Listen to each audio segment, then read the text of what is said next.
Hello mga kalabs! Welcome to my YouTube channel mga kalabs. So ayan, mayroon tayong mga kalabs, breast chicken and sibuyas, carrots and bawang. Isang bawang lang nilagay ko mga kalabs. So ating gagawin, ilalagay natin siya dito. Igigiling ko natin siya mga kalabs. Gagawa tayo ng parang lumpia ba? Pero ito, gagawa ako ng ala burger patty para pampalaman natin sa tinapay mga kalabs. So, yan.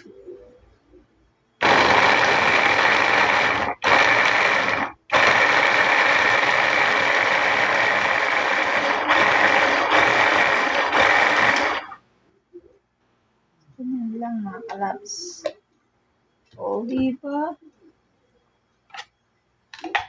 Madurog na siya. So, kaysa bibili pa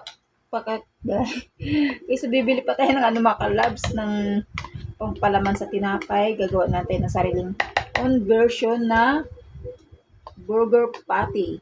Chicken naman mga kalabs para healthy ba. Hindi siya pork. Saka na yung pork. Ay. kaya ayaw. Hindi ko pa nailagay itong isang sa ibabaw.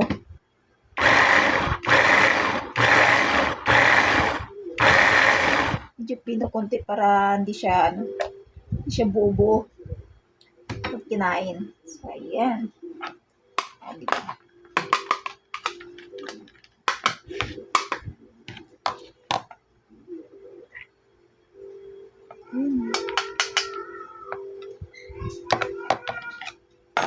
Ayan mga kalabs, so durog siya. Kita niyo. Isang bawang lang nilagay ko para hindi masyadong malasang bawang. Ay, isa lang nilagay ko.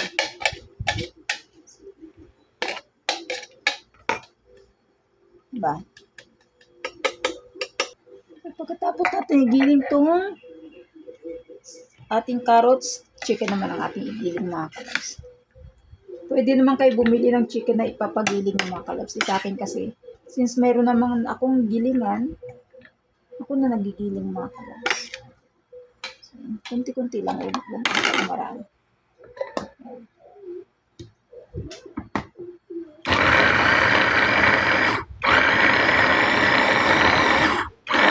Kailangan hindi lang siya durog na durog ang ating chicken. Para naman hindi masyadong ayan, sakto na to. Baka mahulog mo ang ating gilingan. Ganyan lang mga kalabs pino. Ganyan na siya, okay na yan. Ihalo na natin sa ang ating giniling na carrots. Kasi dyan naman natin siya halo. Lang. Sunod. Ganito lang ako mga kalabs pagka wala ako masyadong naisip na merienda. Kasi araw-araw kailangan natin mag-isip ng merienda. Gawa kay Labs. Pambaon, pag-uwi niya, merienda. So, maaga kami sa merienda mga kalabs. Kaya kailangan mag-isip ko anong lulutuin na merienda. Kung ano ipalaman sa tinapay. Ito naisipan ko.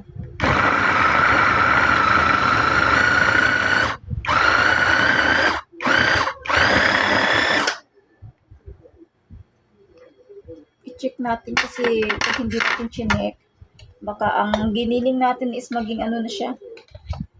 Sobrang pinong-pino. Baka maging lugaw na siya. Isa pa. Kailangan medyo mayroon siyang bungbo ba? Kunting bungbo lang.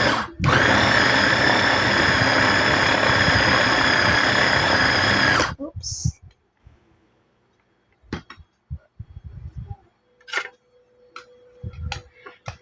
Yun lang.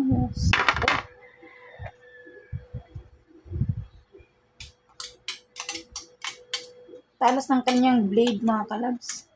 Kaya kahit pork, kaya ng durugin.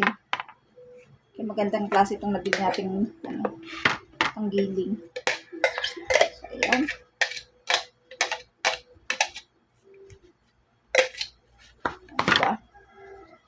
ano na siya. So, ayan mga kalabs, nilipat natin ng lagayan mga kalabs para makita ang ating ginagawa mga kalabs. So, meron tayong itlog. Lagyan natin siya ng isang egg mga kalabs. Yun o.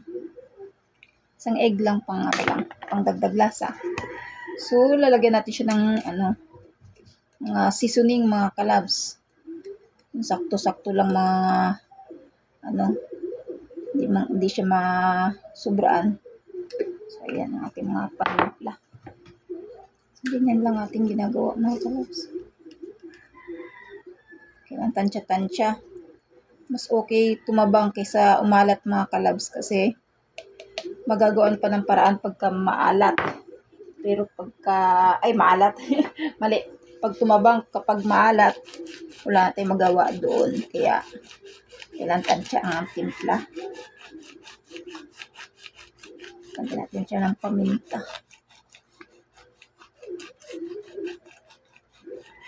Masarap pag maraming paminta. So, yan. Diba? Tapos, haluin natin ng maigi. Para siya. Magkaroon ng lasa ang lahat ng ating chicken.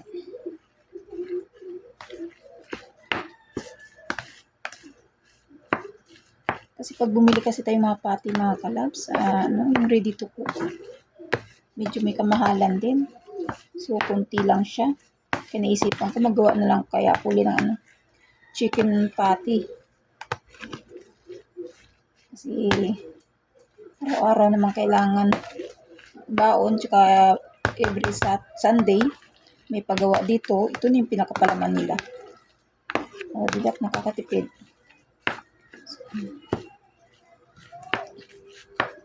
Ganun lang naman yun. So, ito na mga kalabs. Finished product. Ay, hindi pa pala finish. Nasa timpla pa lang tayo. So, ayan na siya mga kalabs. More on carrot siya. Isang carrot lang naman nilagay natin. So, marami pa rin pala. Isang malaki naman kasi nilagay ko. Tsaka isa. Ano lang to? Kalahating manok. Breast part lang yan mga kalabs. So, ayan. So, nahalo natin, ginamitan na natin ng kamay mga kalabs kasi hindi madala sa sandok. Mas maganda pag kinamay natin, yan doon yung sarap pag kinakamay. Hindi nyo po ba alam? Lahat ng pagkain pag kinakamay, masarap.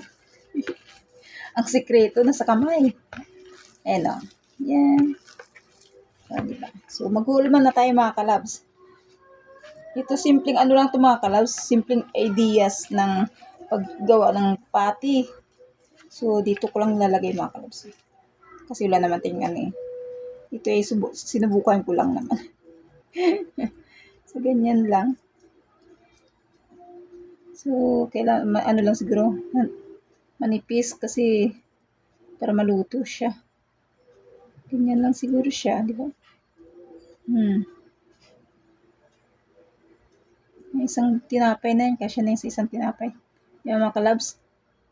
Yan. Okay ba itong ginagawa ko? Experiment. So, yan. Di ba isang sandok? Ang ating isang patty. Okay na yan. Marami na yung isang marami laman sa isang tinapay yan. Lagay natin siya sa dito. Nilagay natin siyang plastic labo. Para hindi siya dumikit. Yan. Diyan muna kayo ha. Adjust konti. Kasi masikip ang ating lugar. Ating space. Yan. Lagyan natin dito para makita ng ating mga kalabs kung paano ang ginagawa natin. So, ganyan. Lang natin siya. Huwag kang masira. Oo, ayan mga kalabs. So, ilalagay natin siya dito. So, ayan. Tumakbo nga siya.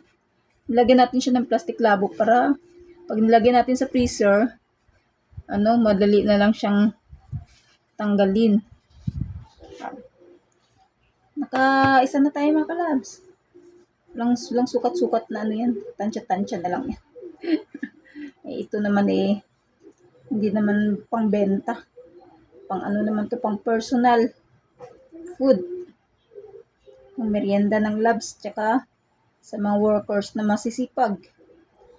Yun. Pero kailangan manipis lang siya kasi baka hilaw sa loob pag niluto natin. So, hindi siya dapat makapal. So, ayan. Wala akong ibang tawag dito, susukatan. Kaya dito na lang na aking naisipan. Tapos, oops. O, diba? Ayan mga kalabs, o. See, kita niya. See, hindi yun naman nakikita mga kalabs. Oops! Tumakbo sa ating plastic.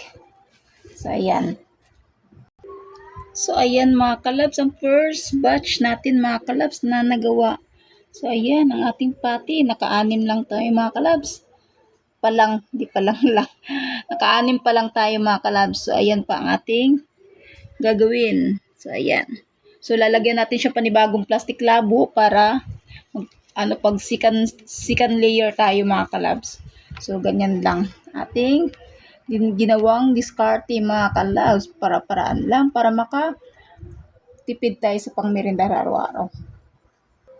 So, ayan. Papatungan natin ng plastic labo para makagawa tayo ng pang second layer bago natin siya ilagay sa freezer mga kalabs. So, madali lang man siya tanggalin kasi hindi ko na hinati yung plastic labo. So, iangat lang natin yan pag pagkukuha tayo. So, ayan. Ito lang talaga naisipan kong gawing panakal mga kalabs. Pero at least, hindi siya naghiwalay. Dikit-dikit pa din siya. Ayan. So, pang dalawang layer na natin ito mga kalabs. So, yan na. Mga ilang kaya ang magagawa natin sa kalating pitso.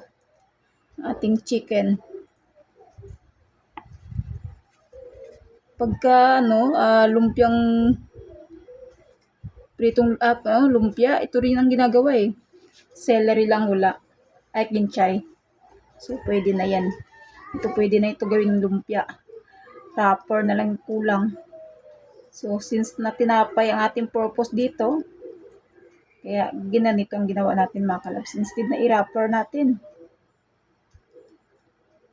Pati kasi ang ating habol dito mga kalabs. Pampalaman si tinapay. Kaya, ganito ang ginawa ko. Oops, dandahan lang para perfect. O, see? Perfect siya. So, dalawang layer na tayo mga kalabs. Ayan, pangalawang layer at gagawa tayo ng pangatlong layer mga kalabs. So, may 6. So, naka-12 na tayo mga kalabs. So, gagawa tayo ng isa pa. Kasi mayroon pa tayong babalutin. Marami mga kalabs, di ba? Nakakatipid talaga. Pagka naggawa tayo sa sariling bahay lang natin ng mga pagkain. So, kailangan lang natin na may plastic para safe siya.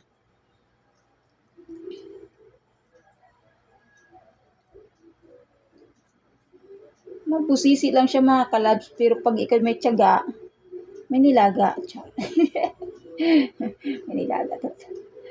Kailangan lang natin ng effort para ma-perfect natin at magawa natin yung ating mga gustong gawin. So, ayan. Matrabaho lang talaga siya. Pero, in the end, malaking bagay at tipid. So, ayan pangatlong patong na tayo. Ginaganyan ko siya kasi pagbagsak ng karne, naipon sa gitna. So, baka makapal yung gitna. So, pagluto, hilaw. O, diba? Kakain sila ng palaman na hilaw. Masarap pero hilaw. Saan ka? Kakain ka ng palaman na masarap pero hilaw or hindi masarap pero luto. Yan. Dito na tayo So, ayan na mga kalabs, natapos na natin ang ating burger patty, homemade.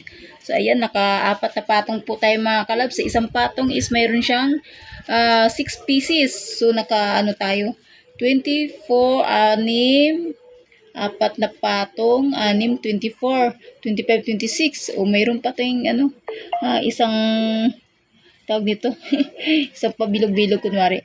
So, ayan na ating ganap for today mga kalabs, ang ating chicken burger patty homemade. Ay, ala Ronaldin E. Vlog. Ayan, experiment po yan mga kalabs yan. Thank you for watching mga kalabs. Ayan lang pong ating mga kalabs, patsambang burger patty. So, gawa din po kayo sa inyong own version mga kalabs.